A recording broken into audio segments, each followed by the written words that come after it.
Welcome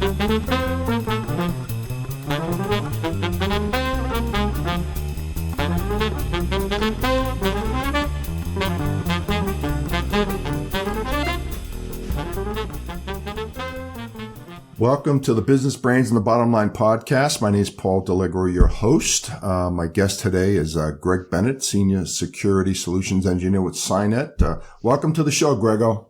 Thanks for having me. Pleasure to be here. Yeah, so before we get going, I do have a favor for all the people that are watching on YouTube out there. If you could hit the subscribe button, I'd really appreciate it. We got to get those subscriptions up. You know how this thing works. So appreciate all the help out there from everybody. So Greg, thanks for joining, by the way. I really appreciate this. So you're in the cybersecurity space. Now, when I hear that, as you know, that's a big blanket. Yes, it is. Right? Like there's a lot to cybersecurity. So first off, how did you get into, on a personal level, how'd you get into this? How'd you get into cybersecurity, and, you know, how'd you get your role at Cynet? I fell into it. I started off my career in kitchens, actually. I went to culinary school. That's relatable. Kitchens to cybersecurity, yeah, we're always right? cooking something up, right? Now, I started off in culinary school, and then decided one day that I needed a job that didn't require nights and weekends. And so I fell into a sales job and absolutely hated sales, was terrible at it. But through that, I found a licensing desk. I worked for a technology sales organization up in the Pacific Northwest, and fell into the licensing and really gravitated towards antivirus. It just made sense to me, right? So I became the de facto expert of antivirus on that team. Nice. And then I just kind of kept learning more, digging in, reading articles, honing the skill, and the career just kind of evolved from there. I took another job where I was designing networks with the focus on a security focus, right? ACLs and things of that nature, being able chopping it up and making sure the bad guys can't navigate to and fro easily. Things like that. And then next thing I know, I'm working for vendors and cybersecurity organizations, and now here I am talking to you. Yes, kind of like self-taught, right? I mean, over the years, because I think that's a misconception that people make, is that in order to get into cybersecurity, you got to have like 37 degrees. Yeah. And that's not true. It's not true. I mean, you'll get a leg up if you have some formal education, of course. But is it required? No. I mean, my degree is in psychology with a minor in economics, right? You don't have to be, classically trained in order to pull it off. There's a lot of guys out there. In fact, some of the best security analysts I've worked with, a lot of them have just been self-trained. They saw somebody typing in Python one day, and they're like, well, what is that? And they start picking at it, and next thing they know, right, they're a SOC analyst. Yeah. I mean, most of the guys that I know, you're right, they have degrees in like random degrees in like history or political science, and now all of a sudden they're technical folks, but they found their niche, right? I mean, that's really the key in life, is finding what you love. Like, I love the fact that you said you tried sales, you hated it, you weren't good at it. That takes a lot to recognize that, because some people will say, hey man, I'm going to keep plugging away at this. And I'm just the opposite, right? I'm not the strongest technical guy in the world, but I always felt like I was good at, building relationships. And that's really what, we do on our side of the house, is just build, manage the relationship with the customer, right? Yeah. It's a pretty face that makes it happen, Greg. I know that. I figured out that sales was not going to be my bag when, some of my desk mates, right, the guys that were sitting next to me, they're having conversations about, the guy on the other end, their customers' kids' soccer games and things like that. I got to be honest, I don't care. I don't. That's unfortunately, Greg, that's part of the game, right? You got to get to know their families. And I actually like that stuff. See, different than you. Right. I actually like learning about people's families and kids and wives and where they're going to school and all that. I take a personal interest in that. And I think that's awesome. For me, it's all about solving the puzzle, right? Tell me the problem that you've got. Yeah. I want to solve that puzzle. I want to fit, the perfect pieces and where they all lie. That's what I enjoy. And that's where I figured out, okay, I need to get off the sales desk. I need to work more in the technology itself. Yeah. Well, let's jump in. I know, I enjoyed learning a little bit about you, Greg, but let's jump into this cybersecurity field.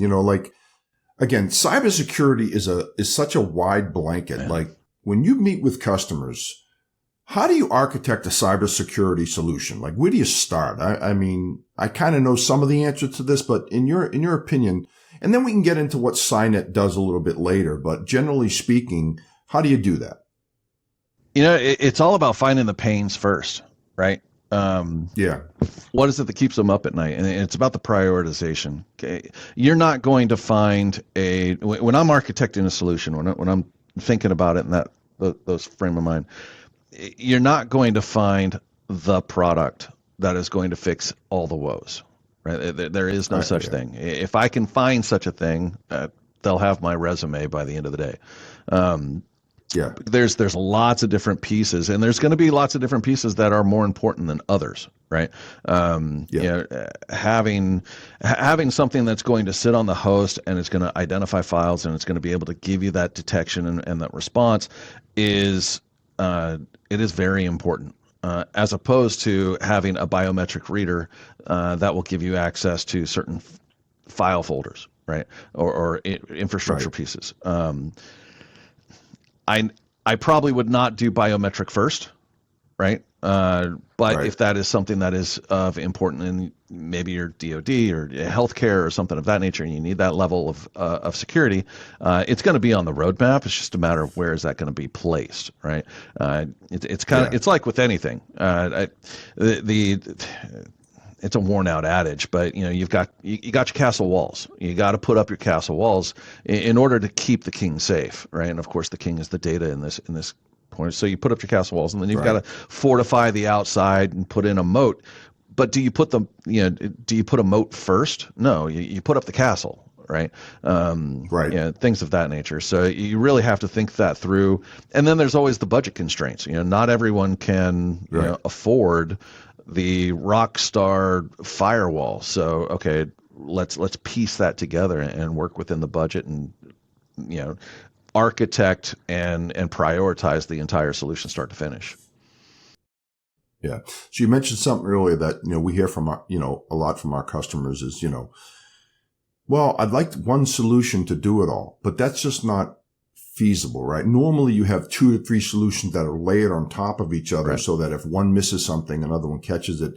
And some products specialize, say, for instance, in email protection, but they may not do much with DLP or, firewalls, so there's a lot of, like I said, no one solution does it all. And I always tell customers, if you got a vendor that says, we got the solution that does it all, I would run as fast as you can because it's not going to be true. Yeah, and really, to your earlier point, right? Cybersecurity is such a broad, it's such a big blanket. It's such a broad conversation because you are looking at endpoint management. You are looking at data loss prevention. You are looking at email integrity. You are identity management. The list goes on, right? Sure. I think if you take just cybersecurity and break it up into its different areas, there's 24 separate areas or ways to think of cybersecurity, and then within each of those, if you total them up, I think you've got like 3,600 vendors out there that are, offering solutions and answers to problems and things of that nature. So.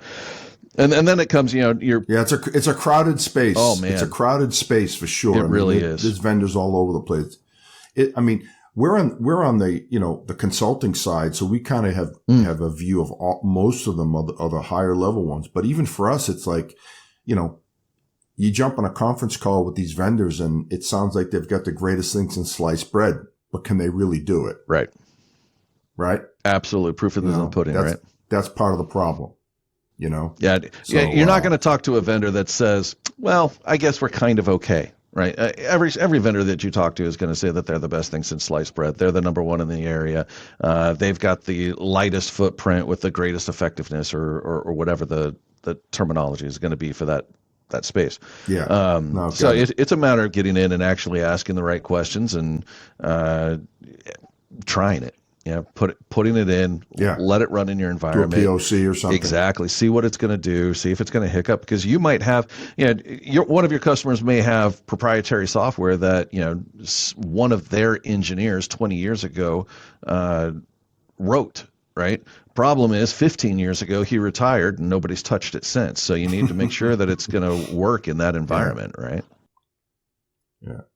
So one of the things we see a lot with our customers is they have good intentions, but they don't have the resources in-house to manage this. Because we tell people, if you're going to buy a solution and just let it sit there, it's going to fail eventually, right? It takes nurturing and caring and feeding all the time to make this thing, tweak it, to make it. So what's your take on the manage, detection, and response type? And you guys do a little bit of that. Yeah. With the customers that you see. Yeah. That kind of talks to the opportunity cost, right? The true cost of cyber defense, right? In-house. Right.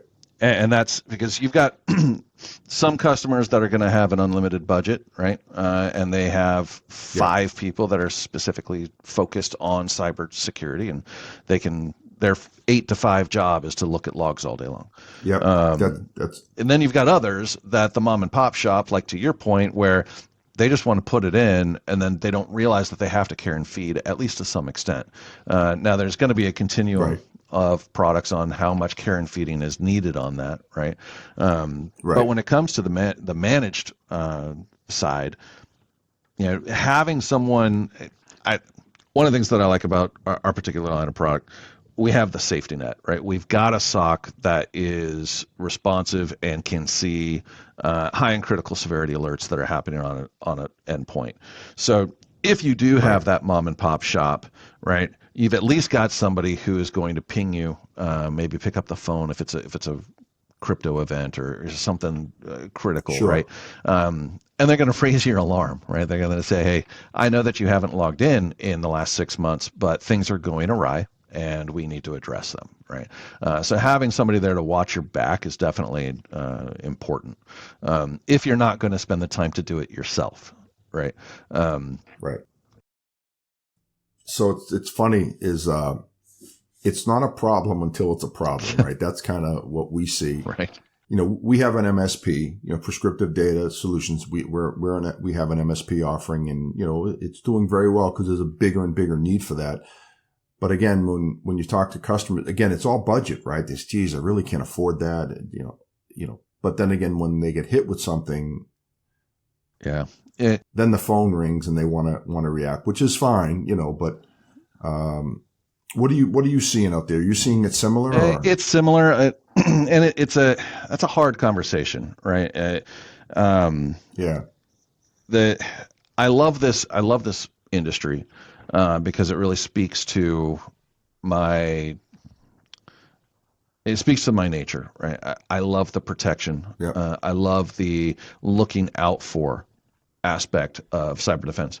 What I don't like about this particular industry is it's a razor's edge between that care and that protection and being an ambulance chaser. Right, insurance salesman, selling on fear, and I don't care for that perception now, because unfortunately the answer to that is yes, it is an expensive solution. It may cost you $20,000-$30,000, whatever, $50,000, $80,000, whatever. But what is the cost of going down for 48 hours a week, having your entire network experience an unauthorized crypto event, right? Or data exfiltration, right? Another thing that's not getting talked about a lot. Everybody thinks that ransomware is the new sexy, and it is sexy, but it's definitely not new. But the new thing is really right around, exfiltration, right? Taking the pieces of data that you don't want exposed and just, throwing them right port out your firewall.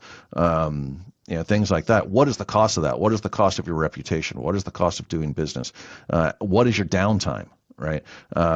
If you are not online and you're an e-marketer, right, or an e-commerce, if you're not online for 24 hours, how much revenue have you lost? right? Yeah, no, that's a good. I was going to mention that. Like, I throw like extreme examples out there. Like if Amazon went down, think about it. I mean, that's an extreme example, right? That they're probably making millions and millions a second, right? So if they get hacked and go down, how much revenue are they losing? That's kind of the extreme one, right? And then, but there's other companies that we ask our companies, how long can you be down before it affects your business? Can you be down an hour, 2 hours, 5 hours, a day, 2 days? Absolutely. And even just asking that question, I'm finding, unfortunately, more often than not, customers aren't thinking about that. They don't have that answer. They're not. Right? They've actually got to scratch their head and break out the abacus or whatever and start penciling it out and figuring out, well, what do we make in an hour, right? What is the cost of our downtime, right? And then that answer is usually pretty shocking. Yeah. Yeah. And again, there's a price associated with all of this, right? It's, recovery point objective, recovery time objective. The shorter that number gets, the more expensive it is. Right. And so that's a business decision, like that's one thing that, the IT folks don't make those decisions. It's the C-level folks that have to make those decisions. No question. But it's the IT level guys that have to live with that decision. Right. Absolutely. They have to walk through that muck of the decision that was made on their behalf. Yeah. And unfortunately, you know how these things go, Greg. Even if the C-level folks get involved in these decisions, when something does happen, you know who gets blamed. Absolutely. Right? Absolutely. It's this guy pushing the keys on the keyboard. It's the poor guy. That's right. Well, it said, that's when you got to go back to management and say, hey, look, we gave you your options. You chose this option when we could have gone this option. It would have been more money, but we probably wouldn't be in this situation had we. But no one wants to hear that, though, right? Right. Absolutely. And honestly, at that point, when you get to the point where you're pointing fingers, it's too late. That damage is done, right? The blame game never works. Absolutely. Right? Absolutely. It's all about cleanup at that point. And that's where we kind of coming back to our skill set, if you will. One of the things that we offer just by and of itself is IR, right? Incident response, cleanup.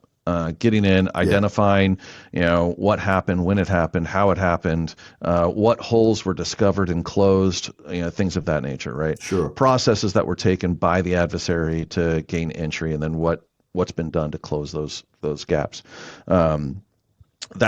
That's really where the value of having that information comes in, and being able to look at and say, okay, look, management, you said, but here are all the places that we have weaknesses, right? And it's turning that conversation from a name blame into almost an OODA loop. Orient, observe, detect, and adjust, right? Identifying, okay, yes, this happened, right? Ship sailed, right? It happened. You can't turn back the clock. So let's take the information that we have of what did happen, use that for, and this is kind of coming back to the beginning of the conversation, prioritizing your solution, right? Identifying what can be done in what steps and what kind of a time frame are we going to have to take in order to tighten up and batten down those hatches. Yeah. So, you touch on some great points. I mean, so tell me a little bit about Cynet, like what you guys do in this space that's maybe different than everyone else. What do you think separates you guys from everyone else? Yeah, Cynet is I'm not wearing the logo, but I'm going to cover up the Cynet logo. Cynet is a cyber defense organization, right? I mean, it's what we do. So we automated XDR is kind of what the catchphrase of the buzzwords that are associated. Sure. Yep. What we do, we're a host-based solution, so we have an agent that gets deployed onto hosts. That's Windows, Mac, and Linux. And we provide detection, prevention, visibility, and ease of use. So one of the things that we really do, first and foremost, is the detection and prevention, right? A cyber defense or a cybersecurity. I think that's key, man. Absolutely. Cybersecurity is useless if you're not stopping stuff from happening. So, I mean, so that's where we have all the algorithms, right? The machine learning, heuristic approach, behavior analysis, right? We've got the detections that we need. One of the things that I really like that we do is we provide a full, I like to think of it as a holistic view. Yes, files and hosts we're looking at, of course. Fileless attacks, memory, process hollowing, whatever. But we are also looking at user interactions. Now, we're not looking at like creating a baseline of using AI to create a user behavior analysis or whatever. But we are saying, okay, hey, this user over here, he's been doing some sketchy stuff. He's associated with multiple high severity alerts. We want the admin to know that. Right, bubbling up that kind of information and giving you the visibility into that, and then of course the total other side of the OSI stack on that is the network side, right? We interface with the network interface card. We monitor it, so we can read the tea leaves of the wire from the host perspective, right? No need to drop a chunk of hardware sitting behind a firewall or something. We just do it from the host. Yeah. The key to that. Is we're not just compiling we're not acquiring a bunch of engines and Frankensteining it together. It's our tech, right? Yeah. So when we have a detection within a network detection, we're grabbing the necessary information of the host, the user, and the files, or whatever might be involved in that detection, to provide full visibility so that you have true context around what's going on, right? Data is definitely the kind of thing that I'd rather have and not need than need and not have, right? Now, the key, and this is where I think we've done a really good job, is presenting that in a way that doesn't confuse the admin, right? We understand that, not everybody has a 24/7 SOC. Not everybody has a team of 30 people that are security focused, right? In fact, the majority of businesses, specifically in North America, but globally, you've got, in fact, I was just talking to a customer the other day. They had 1,200 endpoints, 500 servers, and 3 IT guys. There's no way that you're keeping up on everything, right? Those guys are wearing so many hats. They don't. That's pretty common though, Greg. Right. I'll tell you. When we ask customers, okay, how many, we were just on a call yesterday with a customer. How many dedicated people do you have? And this is a $1 billion company. Right. I think he has like 3 people. Right. And not dedicated to security, dedicated IT staff. Right. So, I mean, these are the same guys that are, spinning up user profiles. They're maintaining the hygiene. They are keeping the integrity of servers. They're putting toner in printers, and they're, by the way, managing your cyber defense solution, right? There's just a lot going on. So you've got to be able to present all the necessary data in a way that makes sense, and you don't have to break out the owner's manual every time you open up the console, right? If it takes you 10, 15 minutes to reorient yourself on where everything is, it's taking too long, right? Too late. Complexity is the death nail to security, in my opinion, right? If a solution is overly complex, it's either going to not get used or it's going to be misused. Either way, you got gaps. Yeah, no, it's funny you said on a life level. I think we do things in life for 2 reasons. We gravitate towards pleasure and gravitate away from pain. And to your point, if something's too complex and too cumbersome to use, what's going to happen? They're not going to use it. Absolutely. And that's also going to talk to another thing that we do, which is in consolidation, right? We can provide a couple of different areas. We're not going to hit all, 24 areas that, we were talking about earlier. Sure. But we can certainly bring in quite a few of them when it comes to visibility, the ability to identify indicators of compromise throughout an environment and things of that nature. So, to your point, I'm not having to open up a whole bunch of different consoles for the purpose of providing. I got one throat to choke. I can get in there. I can do a number of things to keep my environment. So secure. you guys also can pull data from other solutions, right, into yours. Is my understanding? We can. We can pull in log information from firewalls, switch stacks, wireless Sure. controllers, even SaaS applications, Office 365, Azure, things of that nature. We can bring those in for data enrichment. So, I guess the whole way it goes, you have an alert that happens. It piques your curiosity. I want to know where this thing, file, widget, Sure. whatever, this thing, I want to know where was this on my network stack, right? Now I can take Sure. that identifier, Makes sense. run over, do a search within my logs on my network stack, and I get a real good view and feeling for what exactly is it that I'm looking at. Yeah, that's, again, I'm not a technical guy, but I mean, I got to believe that's crucial, is to be pointed in the right direction. Yeah. Right. To just limit that time initially. Yeah, and it goes beyond technical, right? I mean, it answers, in my mind, the very important question: do I call my boss or do I call the lawyer? Right. That's how or do I get my resume? Do I get my resume up and running right, for a new job? Right. Exactly. So, Greg, I know you're not 20, so I know you've been the doing beard this alone for a is while. almost 20. Any good war stories? Any good, say war stories? Any good success stories that you can tell us without naming names of companies, obviously? Right. But anything you can share with us, that'd be great. Yeah, I think one of my favorite. I wore younger man's clothes then, but got a phone call from an organization that needed our help or needed help.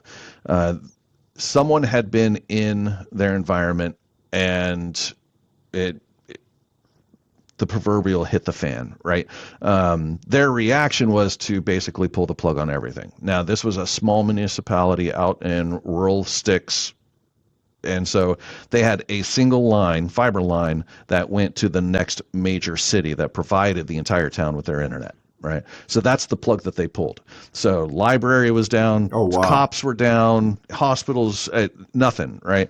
For 2 weeks. 2 weeks, this town got reverted to paper and pencil. Right. Wow. Now, through that backtrack, we got in, we got deployed. We started doing all of the analysis, and basically what it ended up happening was somebody had gotten on their network, and rather than just go to town, they lived there persistently for, it was almost 2 months.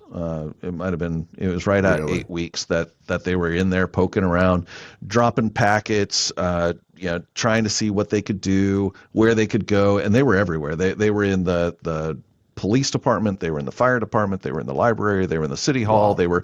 They were everywhere because everything was connected. Right. And so they got around and they were dropping these little packets that was going to eventually lead to a ransomware event, right? I think it got kicked off a little earlier than they were prepared for because there was a dead man switch in the packet. So the cyber solution, or the cybersecurity solution that they were using, in my opinion, was a little antiquated, and it wasn't going deep enough. But once it finally did see something and it tried to delete that file, that action is what actually kicked off the crypto event, right? And it happened immediately, and the entire town got cryptoed, and it went down, and that's when they pulled the plug. And so we were able to get in, drop an agent, clean them up, help them get the analysis, help them get clean, and we slowly started bringing them back online, service by service, right? Starting with the hospitals, go to cops, then fire, city hall. The most critical stuff exactly, first, right? But that was an interesting and educational time. How long did it take you guys? So, from the time, to get up and to get them cleaned up and spun up, fully deployed, fully spun up, 100% back operational. It took time. It took some time. This was prior to my tenure at Cynet, but it probably took another 2 weeks or 2 months before they felt safe. And it really came down to what they were comfortable with, but they felt safe turning everything back on, turning all the lights on, right? Yeah.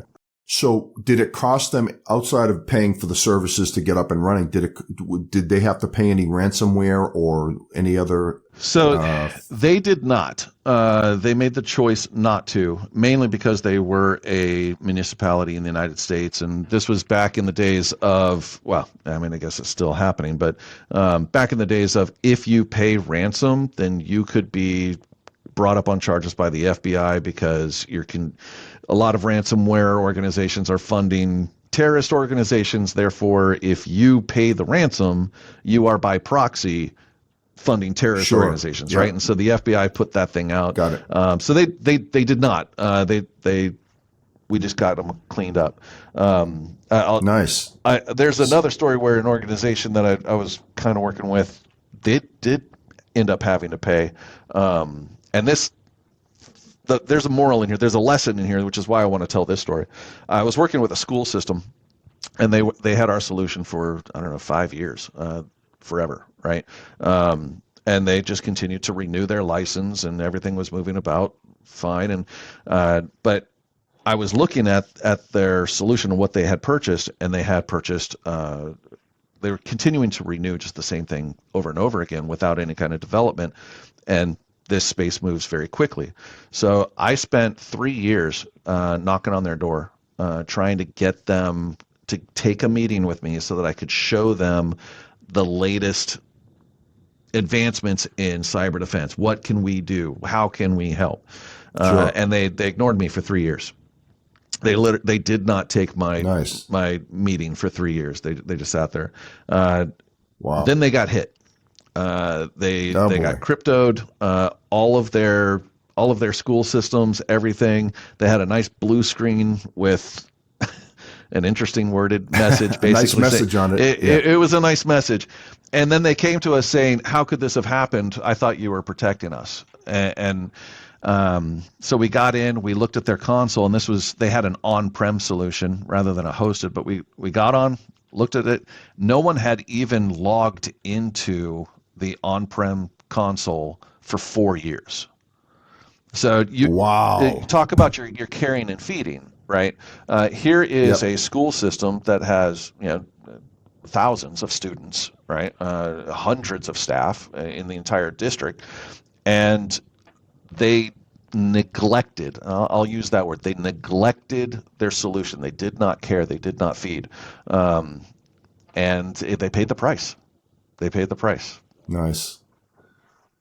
Well, I think the moral of the story is, stay ahead of it. Keep an eye on it. Either pay someone to do it, or have employees that do it. But you got to exactly either stay ahead of it and keep an eye on it, or find someone that will do it for you, right? But to just neglect it, you're asking for trouble. Yep. No doubt. And we hear that story all the time. Like, hey, we thought we were protected. We thought we had security, but not quite that simple. Right. Well, Greg, we'll end on those great stories. I appreciate you having coming on the show. If someone wanted to reach out to you, Greg, how would they do that? I'm on the LinkedIn, Greg Bennett, work for Cynet. So my email is gregb@cynet.com. Reach out, give me a call, drop a line. Nice. Let's chat. All righty. All right. Well, thanks again, Greg. And don't forget, for you watchers out there on YouTube, hit the subscribe button. Could use your help. And that's a wrap for another edition of the Business Brains and the Bottom Line podcast. Till next time.